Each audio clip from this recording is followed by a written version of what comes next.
دوستو یہ بھٹو صاحب کے سلسلے کی 30ویں ویڈیو ہے۔ بیگم بھٹو نے مجھے اپنے نزدیک بلا کر بتایا کہ وہ جنرل ضیاء الحق سے ذاتی رحم کی اپیل کرنا چاہتی ہیں اور میں ان کی اس سلسلے میں کیا مدد کر سکتا ہوں۔ اس سے پہلے حکام نے مجھے سختی سے حکم دیا تھا کہ میں اکیلے میں بھٹو صاحب سے نہیں ملوں گا، جس کا ذکر میں پہلے کر چکا ہوں۔ میں کچھ اچنبھے میں پڑ گیا۔ پھر میں نے انہیں بتایا کہ میرا جنرل ضیاء صاحب کے ساتھ کوئی ذاتی رابطہ نہیں ہے، بہرحال میں کوشش کروں گا کہ ان کی اس خواہش کو جنرل صاحب تک پہنچا دوں۔ مجھے محترمہ بے نظیر بھٹو نے بتایا کہ اگر فیصلہ یہی رہا تو بھٹو صاحب اپنے علاقہ لاڑکانہ میں دفن ہونا پسند کریں گے۔ اسی وقت بیگم بھٹو نے کہا کہ اگر ان کی رحم کی اپیل منظور نہیں ہوتی تو ان دونوں کی درخواست ہے کہ انہیں بھٹو صاحب کی میت کے ساتھ جانے دیا جائے تاکہ وہ ان کی آخری رسومات میں حصہ لے سکیں۔ ڈپٹی سپرنٹینڈنٹ ہمارے بہت ہی قریب آ کر ہر لفظ کو سننا چاہتا تھا، اس لیے میں نے کھل کر کوئی بات نہ کر سکتا تھا۔ بہرحال میں نے انہیں بتایا کہ وہ دفتر میں انتظار کریں، میں کوشش کرتا ہوں کہ ان کی درخواست صدر صاحب تک پہنچا دوں۔ جب ہم ڈیوڑی سے گزر رہے تھے تو موقع پا کر میں نے بیگم بھٹو کے کان میں کہا، بھٹو صاحب کی میت لاڑکانہ ہی کی طرف لے جائی جائے گی۔ انہیں ڈپٹی کے دفتر میں بٹھایا اور میں نے جیل سپرنٹینڈنٹ کے دفتر سے صدر صاحب کے ڈپٹی سیکرٹری کو 2-3 مرتبہ ٹیلی فون کرنے کی کوشش کی، لیکن ہر بار ان کا ٹیلی فون مصروف ملا۔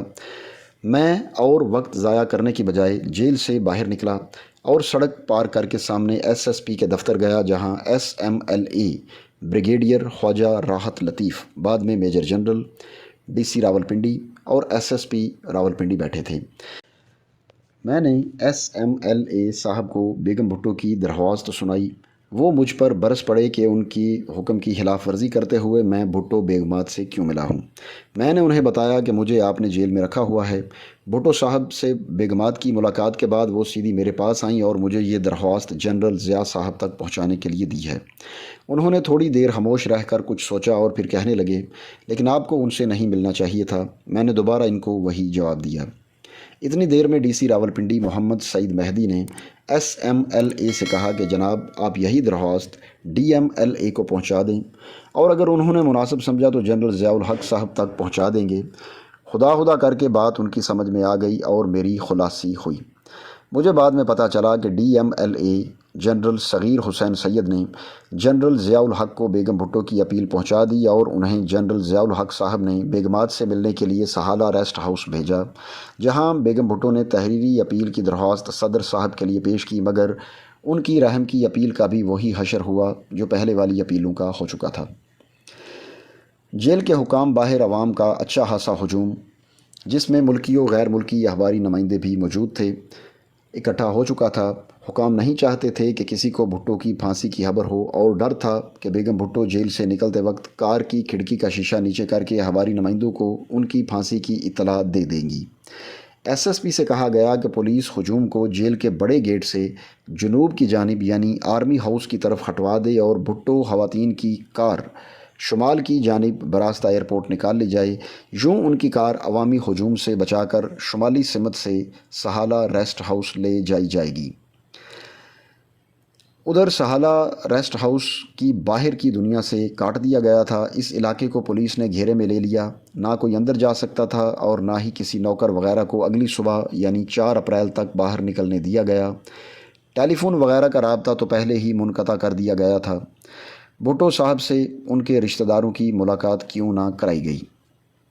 بھٹو صاحب کے کچھ رشتہ دار مثلاً مسٹر نبی بخش بھٹو، مسٹر ممتاز علی بھٹو، مسٹر اور بیگم منور الاسلام اور مسٹر پرویز علی بھٹو 2 اور 3 اپریل 1979 کو راولپنڈی میں موجود تھے اور انہوں نے 3 اپریل کو بعد دوپہر ذوالفقار علی بھٹو صاحب کے ساتھ آخری ملاقات کرنی تھی۔ اس کے لیے جیل حکام کو حکم مل چکا تھا اور بندوبست بھی کر دیا گیا تھا، لیکن جو ہی بیگم بھٹو اور محترمہ بے نظیر کی ملاقات ختم ہوئی تو حکومت کی طرف سے یہ پیغام ملا کہ بھٹو صاحب سے اب کسی اور رشتہ دار کی ملاقات نہیں کرائی جائے گی۔ شاید حکومت بھٹو صاحب کی پھانسی کی خبر کو پوشیدہ رکھنا چاہتی تھی اور اگر ان رشتہ داروں کی آخری ملاقات ان رشتہ داروں سے کرائی جاتی تو وہ جیل سے نکل کر یہ خبر منتشر کر دیتے۔ مسٹر بھٹو کو پھانسی کی سرکاری اطلاع۔ SMLA کے حکم کے مطابق مدرجہ ذیل افسران نے 3 اپریل شام 6 بجے مسٹر بھٹو کے سیل میں جا کر انہیں ان کی پھانسی کی اطلاع دینی تھی۔ Number 1 jail superintendent mister Yar Muhammad. Number 2 security battalion commander lieutenant colonel Rafi uddin. Number 3 magistrate درجہ اول مسٹر بشیر احمد خان۔ اور نمبر 4 جیل ڈاکٹر مسٹر صغیر حسین۔ یہ پارٹی شام 6:05 پر سیکیورٹی وارڈ میں بھٹو صاحب کے سیل میں داخل ہوئی تو وہ گدے کے اوپر جو سیل میں فرش پر شمالاً جنوباً بچھا ہوا تھا لیٹے ہوئے تھے۔ ان کا سر اور کندھے سیل کی شمالی دیوار کے ساتھ آرام دہ حالت میں تھے۔ سپرنٹینڈنٹ جیل یار محمد نے بھٹو صاحب کو پڑھ کر یہ حکم سنایا: آپ مسٹر ذوالفقار علی بھٹو کو لاہور ہائی کورٹ نے 18 مارچ 1978 کو نواب محمد احمد خان کے قتل کے جرم میں پھانسی کی سزا سنائی تھی۔ آپ کی appeal supreme court of Pakistan نے 6 فروری 1979 کو نامنظور کر دی اور ریویو پٹیشن کو بھی 24 مارچ 1979 کو نامنظور کر دیا گیا۔ صدر پاکستان نے اس کیس میں مداخلت نہ کرنے کا فیصلہ کیا ہے، اس لیے آپ کو اب پھانسی دینے کا فیصلہ ہوا ہے۔